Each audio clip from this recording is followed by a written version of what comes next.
नमस्कार, मी विजया अमोल शिंदे, एवा एंटरटेनमेंटची सर्वेसर्वा. मी थोडक्यात मराठीतच बोलेन तुमच्याबरोबर. मुलांनी हा जो काय घाट मांडलाय आज, 9 लेडीजच्या ज्या इंटरव्ह्यू घेण्याचा घाट आहे, थोडंसं त्यांची ही पहिली वेळ आहे. सहकार्य नक्कीच त्यांना आपण करूया. मला माझ्याबद्दल सांगण्यापेक्षा मला त्यांना सपोर्ट करण्यात जास्त आनंद होईल. माझ्याबद्दल जाणून घेऊयाच आपण. सर्वांसाठी नेहमी मदत करण्यासाठी तत्पर असणारी, सर्वांना सहकार्य करणारी आणि तुमची सगळ्यांची लाडकी डान्सर, कोरिओग्राफर आणि एवा एंटरटेनमेंटची CEO.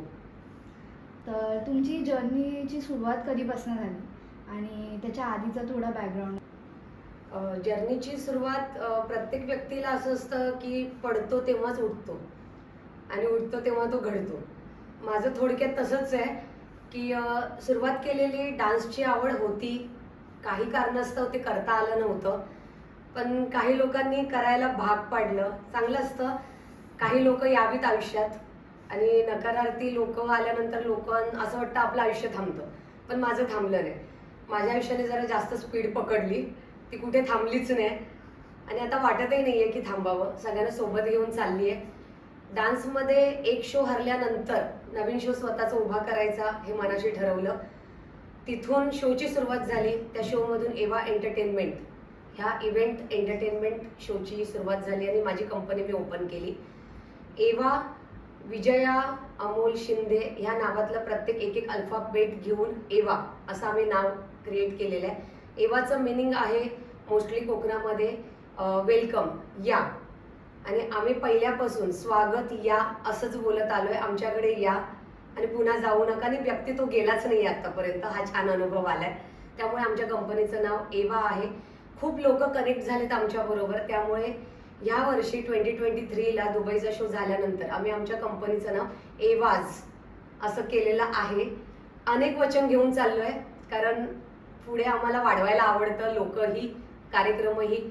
त्यामुळे सुरुवात छान झाली जर्नीची. थोडी निगेटिव्ह गोष्टीतून पॉझिटिव्ह गोष्टी वाढत गेल्या आणि ह्या गोष्टी थांबल्याच नाहीत.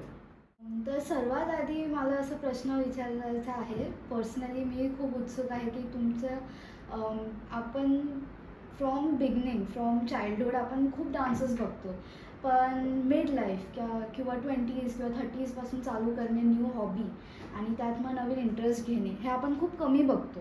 तर हे कसं सुरुवात झाली? ॲक्च्युली कसं आहे, डान्स हा विषय आमच्या घरात कधी आवडला नाही पहिल्यापासून. कारण मोस्टली आत्ता पॅरेंट्स खूप ओपन आहेत.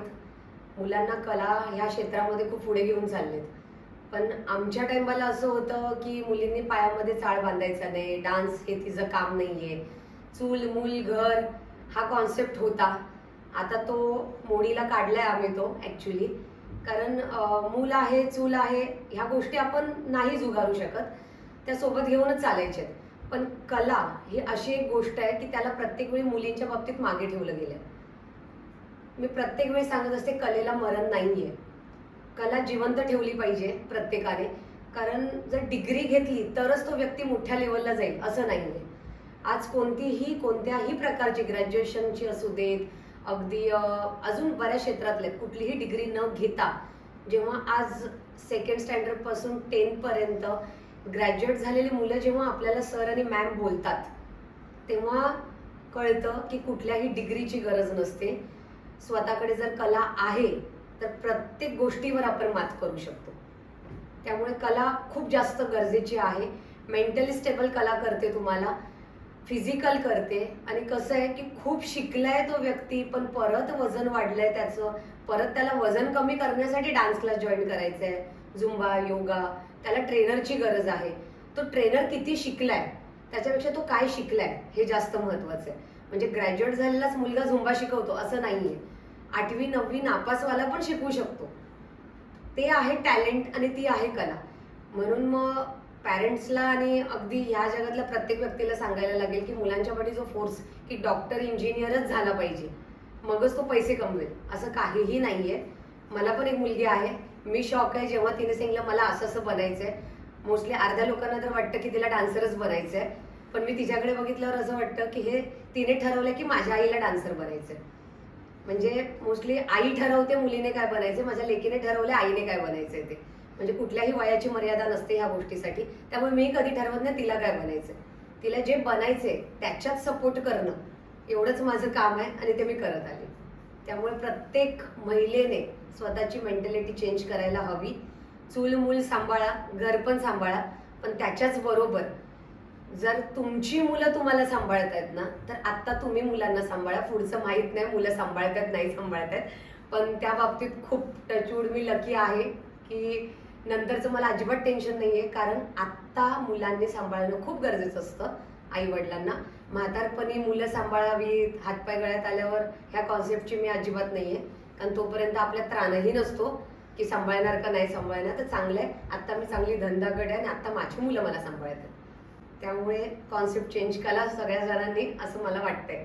तुमचा व्हेरी फर्स्ट एक्सपिरियन्स ह्या डान्सरची पूर्ण जर्नी होईपर्यंत आणि आज एवाज एंटरटेनमेंट चालू आहे कंपनी, त्याची पूर्ण जर्नी असेपर्यंत तुम्हाला सर्वात असं एक मोमेंट किंवा अशी एक घटना की हा माझा हॅपी मोमेंट होता, तर अशा मोमेंटबद्दल तुम्ही आम्हाला सांगू शकाल का?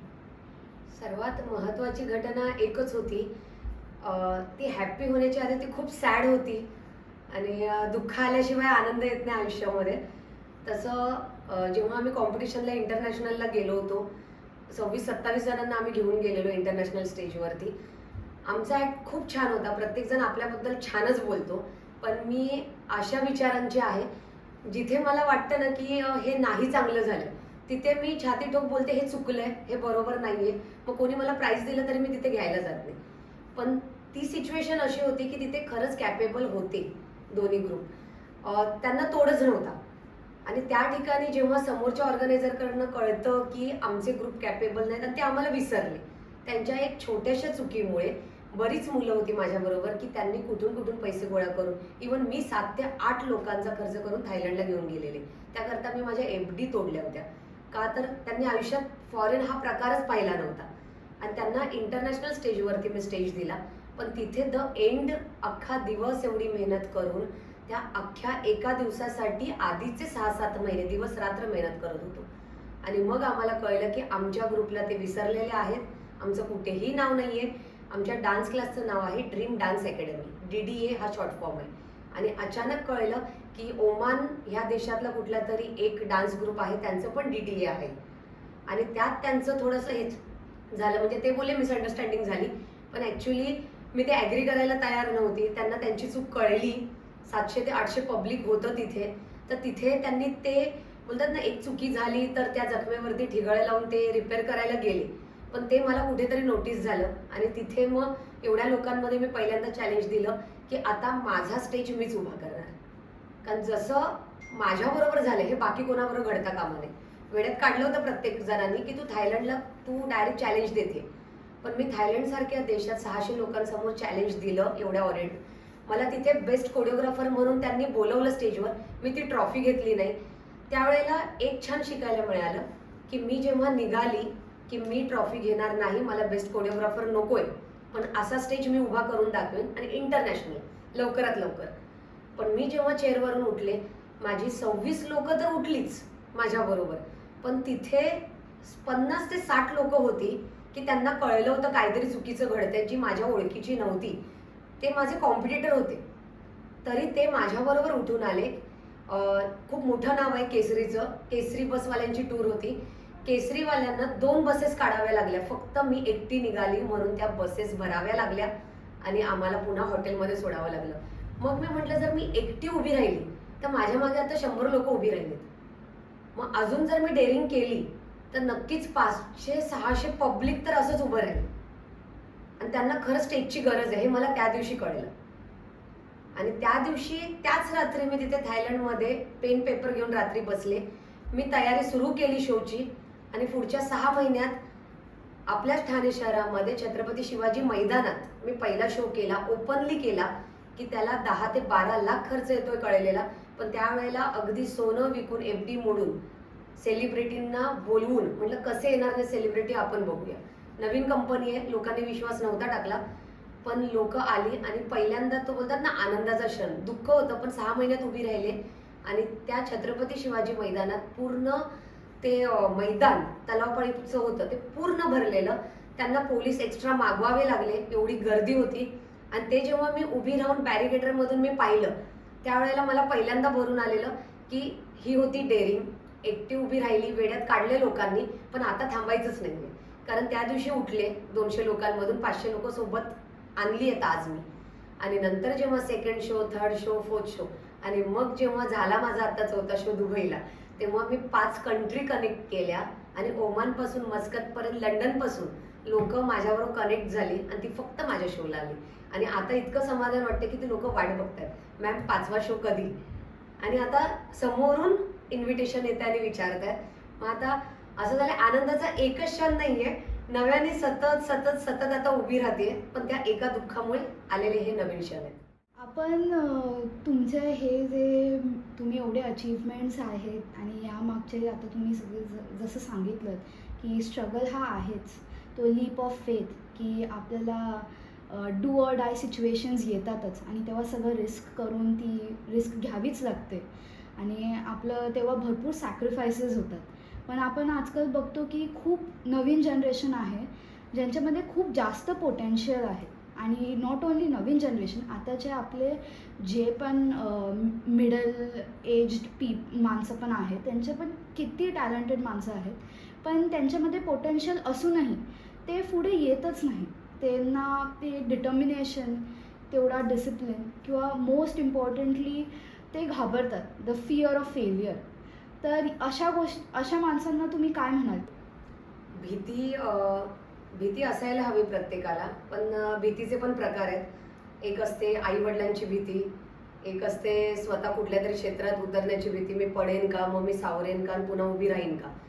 तर मला असं वाटतं की भीतीचे जे प्रकार आहेत, काही भीती असतात त्या स्वतःला डिसिप्लिन आणि एक बोलतात ना शिस्त लावण्यासाठी असतात. स्वतःला लावावी शिस्त, नो डाऊट, त्याच्यात हे नाहीच आहे, म्हणजे त्याच्यात कोण काय बोलू शकत नाही.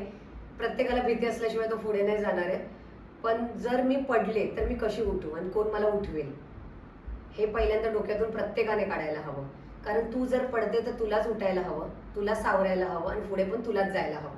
हा कॉन्सेप्ट जर डोक्यात ठेवला तर भीती ह्या शब्दाला काय म्हणजे तुमच्या डोक्यामध्ये आणि शब्दामध्ये भीती हा शब्द राहणारच नाही.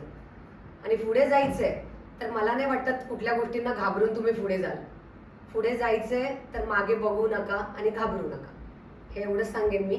कारण घाबरलात तर तिथेच राहिलात, पडलात आणि कोणी हात देईल म्हणून वाट बघत राहिलात तर तेव्हाही तिथेच अडकून राहाल तुम्ही. तर चांगलं आहे की स्वतःवरती विश्वास जर तुमचा असेल तर भिण्याचं काही कारणच नाही आहे. कारण जिथे तुम्ही स्वतःबरोबर उभे असता ना, तिथे तुम्हाला कोणच हरवू शकत नाही, पाडू शकत नाही. त्यामुळे विश्वास आणि ते पण स्वतःवरचा, हा सगळ्यात महत्त्वाचा गोष्ट आहे. नेक्स्ट क्वेश्चन असा असेल की आपण तुमची जर्नी पण थोडी ऐकली आणि तुमचे एक्स्ट्रा ऑर्डिनरी एफर्ट्स जे तुम्ही घेता, तर आपण आता पण इंडियामध्ये पण आपल्या शहरात पण किती असे डान्स अकॅडमीज आहेत आणि खूप टॅलेंटेड माणसं आहेत आणि ते आपले सिन्सिअरिटीने खूप चांगले शिकवतात स्टुडंट्सना. पण द नेक्स्ट स्टेप, सगळ्या गोष्टींना नेक्स्ट लेवलवर घेऊन जाणे, टू मेक इट बिग आपण जे म्हणतो आजकाल, स्टुडंट्सना न्यू ऑपॉर्च्युनिटीज प्रोव्हाइड करणे, ह्या सगळ्या गोष्टींकडे माणसांचं कुठे ना कुठे लक्ष जास्त जात नाही. मी डान्स अकॅडमी खोलली आहे, माझं पोट भरतं आहे, मला हवे तेवढे पैसे मिळत आहेत, त्यातच आपण समाधानी राहणे. आपण मराठी माणसं समाधानी असू तेवढंच काम करतो. बट द नेक्स्ट स्टेपला जाणे, याविषयी तुमचं काय म्हणणं आहे की तुमचे एक्सपिरियन्सेस असतील तर?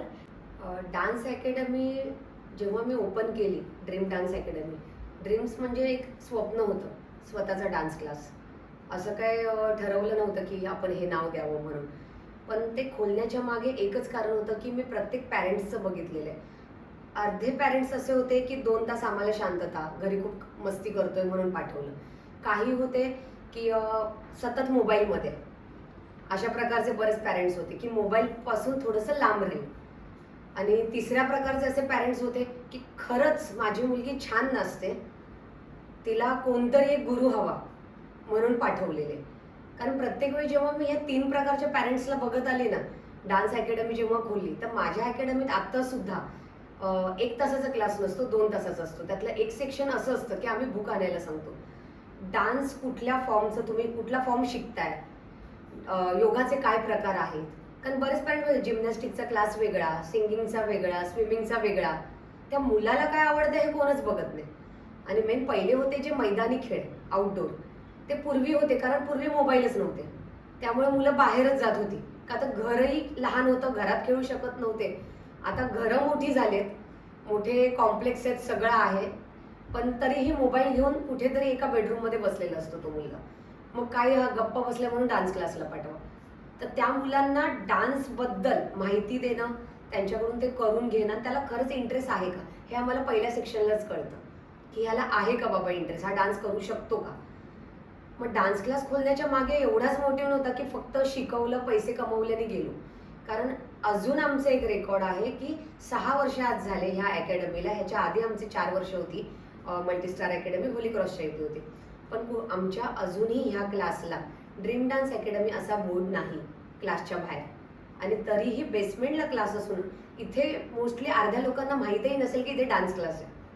बेसमेंटला घेण्याचं कारण हेच की इथे मेडिटेशन छान होतं, गाड्यांचा आवाज येत नाही आणि मुलांसाठी सेफ आहे. कुठेही डोर उघडून तो लहान मुलगा बाहेर धावत जाऊ शकत नाही. आणि मेन काय, इथे आल्यानंतर तो बरंच काहीतरी शिकूनच बाहेर पडेल ही आमची गॅरंटी असते. आज नाही म्हटलं तरी इथे 35 ते 40 मुलं असतात एका वेळेला. तर ते माउथ पब्लिसिटीने येत, कुठेही पॅम्पलेट वाटून वरती होर्डिंग लावून बोर्ड लावून नाही येत ती. इथून काहीतरी शिकायला चांगलं मिळतंय म्हणूनच आहे. आणि पॅरेंट्सच्या डोक्यात जे आहे ना, त्यांच्या डोक्यात ॲटलिस्ट हे पाहिजे की जर तो अभ्यासात हुशार नाही आहे तर ॲटलिस्ट उद्या डान्स शिकून तो अजून 4 मुलांना तरी शिकवू शकेल. आणि 4 मुलं तर सोडून द्या डान्स क्लासचं, तो त्याच्या घरातल्या त्याच्या मुलाचा तर कोरिओग्राफ करेल तो. की शाळेमध्ये जर अॅन्युअल फंक्शन आहे, आज छोटंसं जरी काय असेल ना तरी मग आई सांगायला येते छोट्याशा गाण्यावर डान्स बसवायचा, टीचर बसवून द्याल का. तिला कळत नाही, तीही बसवू शकते. ते कठीण काही नाहीये. जेवढ्या वेळ युट्यूबला इन्स्टाला स्क्रोल करून ते व्हिडिओ बघण्यापेक्षा त्यात पण बरंच आहे टीचिंग केलं जातं ऑनलाईन, ते बघून ती तिच्या मुलाला तेवढं ते शिकू शकते. पण एक्स्ट्राचे एफर्ट घ्यायचे नाहीयेत आजकाल कोणाला. आणि डान्स क्लास अर्धे तर नावं खराबच झालेली आहेत डान्स क्लासची, की प्रॉपर टीचर तुम्हाला मिळतोय का तिथे. कुठून तरी 4 मुलं शिकून आली, मग ती ठेवली आणि त्यांना मग शिकवलं गेलं. अजूनही माझ्या क्लासमध्ये सगळे शिकवतात, असिस्ट आहेत, ते मी त्यांना करते असिस्ट. पण कसं आहे, अजूनही मी त्यांना ओरडते, तेवढीच रागवते. त्याच्यामागे असं नसतं की मी बॉस आहे, तुम्ही माझ्या खाली आहात तर माझा ओरडा खा. असं वाटतं की त्यातून काहीतरी घडते. आज कुठेतरी माझं हे ओरडणं, त्याच्यातून ते शिकतील आणि अजून पुढच्या 4ला शिकवतील. त्यामुळे डान्स क्लास मी खोललेला आहे हा कुठेही पैसे कमवण्याच्या ह्याच्याने नाही. आणि बाकीच्यांना पण हाच मेसेज देईन की पैसा गरजेची गोष्ट आहे, प्रत्येकाला हवा येतो, पण तो चांगल्या मार्गाने कमवा. कारण समोरच्याचे तुम्ही 500 रुपये जरी घेताय, त्याला जर तुम्ही 1000 रुपयाचं असं काही दिलं नाही ना, तर त्याच्या त्या 500 रुपयाची तुम्हाला हळहळ लागेल. कारण तो बोलेल, अरे मी तर 500 दिले आणि हिने काय मला शिकवलंच नाही. मग त्या तुम्हाला आलेले 500 रुपये ते काहीच कामाचे नाही आहेत, तुम्हाला कुठे कामालाही येणार नाहीत ते.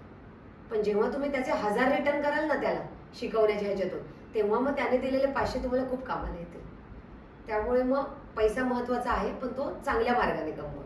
पुढचा प्रश्न असा असेल की मी जास्त दुसऱ्या डान्स क्लासेसची हे करते, कारण माझा पर्सनली डान्सशी एवढा संबंध कधी आलाच नाही. आणि जेवढं मी बघतो ॲज अन आउटसायडर बघतो, असं कुठेतरी वाटतं की आपल्याला जास्त पुढच्या पिढीमध्ये डान्स या कलेचं सौंदर्य हे कुठेतरी विसरत आहेत माणसं. आणि वेस्टर्न डान्स फॉर्म्स, सगळे डान्स फॉर्म्स इक्वली इम्पॉर्टंट आहेतच, सगळेच महत्त्वाचे आहेत आणि सगळ्यांमध्येच सौंदर्य आहे. पण भारतीय कलेचा हे ब्युटी जी आहे ती अजून पोचत नाही आहे आणि कुठेतरी आपण विसरतो. ह्यामागे तुमचं काय मत आहे? ॲक्च्युली ते झालेलं आहे तसं. वेस्टर्न फॉर्ममध्ये पण बरेच प्रकार आहेत, जॅझ आहे, साल्सा आहे, बचाटा आहे. पण होते कसं, क्लासिकलला एक असं बघितलं जातं, क्लासिकल इथे आहे, वेस्टर्न इथे आहे. ॲक्च्युली नाही आहे. डान्स ही अशी कला आहे ना, हे दोन्ही समान आहेत. पण क्लासिकलला मला कळत नाही, मी स्वतः क्लासिकल डान्सर आहे, शिकलेली आहे भरतनाट्यममध्ये, पण नेहमी त्याला इथे बघितलं जातं. जर क्लासिकलचा नमस्कार आहे तर वेस्टर्नचा सुद्धा आहे. फक्त वेस्टर्न म्हणजे बाहेरून आलेला फॉर्म, म्हणून आपल्याकडे त्या गोष्टीला कमी लेखलं जातं. पण जेव्हा तुम्ही बाहेरच्या देशात जाल तेव्हा क्लासिकलला अग्रेसर धरलं जातं. तिथे कुठेही बोलले जात नाही की हे इंडियन फॉर्म आहे.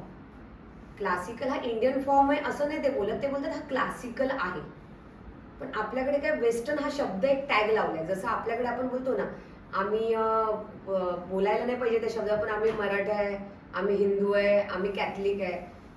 जेव्हा तो टॅग काढून आम्ही इंडियन आहोत हा टॅग लावाल ना, तेव्हा हे सगळं निघून जाईल. तसं डान्सच आहे.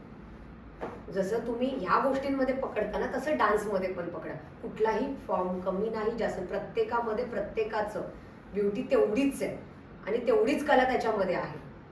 तुम्ही साल्साचं कॉम्पिटिशन तुम्ही क्लासिकलशी लावाल, क्लासिकलचं तुम्ही भरतनाट्यम असं सगळं कराल तर ते काही गरज नाहीये.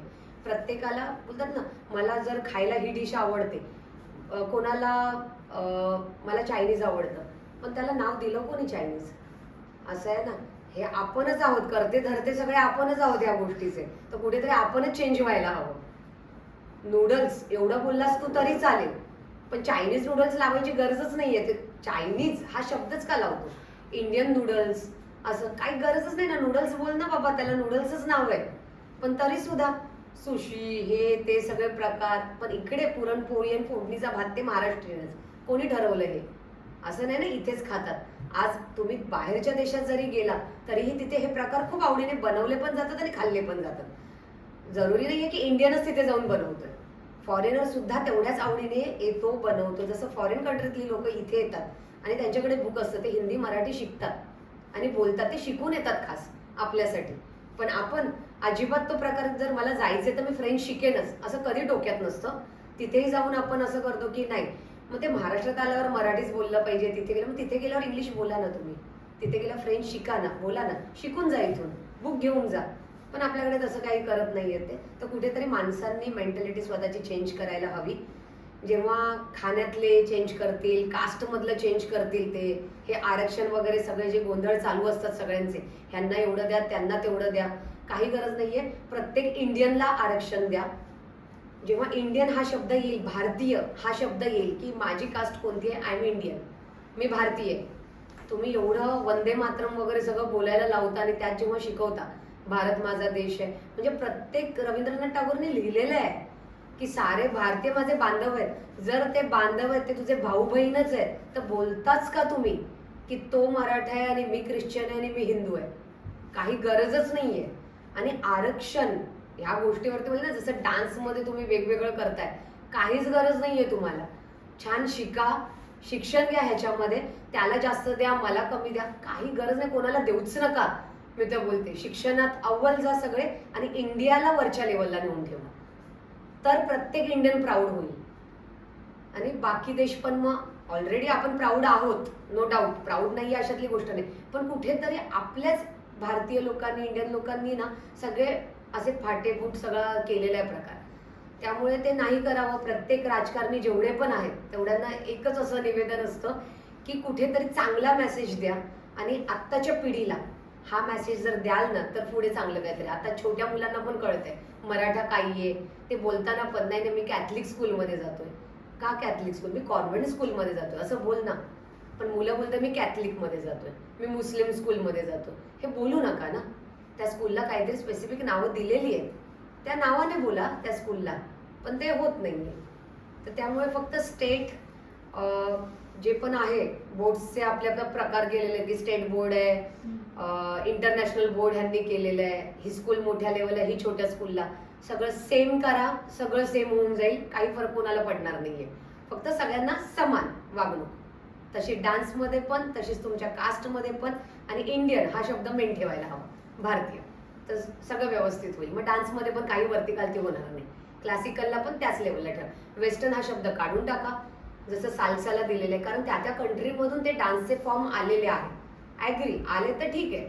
हा सुद्धा आलेला आहे ना आपल्या इथून, पण हे सगळे आपलेच आहेत ना. इंडियन का जास्त प्रिफर करतात की नाही मला वेस्टर्नला जायचंय? केरलाला, कर्नाटकला जाल तुम्ही, साऊथ लोक जेवढी पण आहेत सगळी आहेत, तर त्याच्यामध्ये पण आम्हाला क्लासिकल शिकायचंय, कारण तिथे प्राधान्य दिलं जातं, हा आपला फॉर्म आहे, हा शिक. तर ते कुठेतरी चुकतं. सगळे फॉर्म शिकवा. एक डान्स क्लास आहे ना, पॅरेंट्स आल्यावर बोलतात मला हिला क्लासिकलला टाकायचंय का, असं काहीतरी करा ना की आमच्याकडे एका महिन्यामध्ये, आता जेव्हा आम्ही शिकवतो ना, आम्ही त्यांना डान्समध्ये कोरिओग्राफी करताना आमचे आहेत कोरिओग्राफर, कोणाचं कथ्थक झालंय, माझं भरतनाट्यम झालंय, कोणाचं साल्सा झालेलं आहे, सगळे फॉर्म शिकवतो आम्ही मुलांना. कुठे वेगळा क्लास लावायची गरज नाहीये तुम्हाला. पण सर्टिफिकेट गव्हर्नमेंटकडनं फक्त क्लासिकलला दिलं जातं, वेस्टर्नला दिलं जात नाही. तर हे कुठेतरी चुकतं. त्यामुळे मग काही पॅरेंट्स आहेत ते जबरदस्ती मुलांना ढकलतात. 10th तुला 2% मिळतील ना, जा तू क्लासिकलला. मग त्या मुलाची जबरदस्तीने त्याला ढकललं जातं, त्याला अजिबात इंटरेस्ट नसला तरी ढकललं जातं. पण त्याला नाचायचं असतं इकडे वेस्टर्नवरती. तर ते नको तसं व्हायला.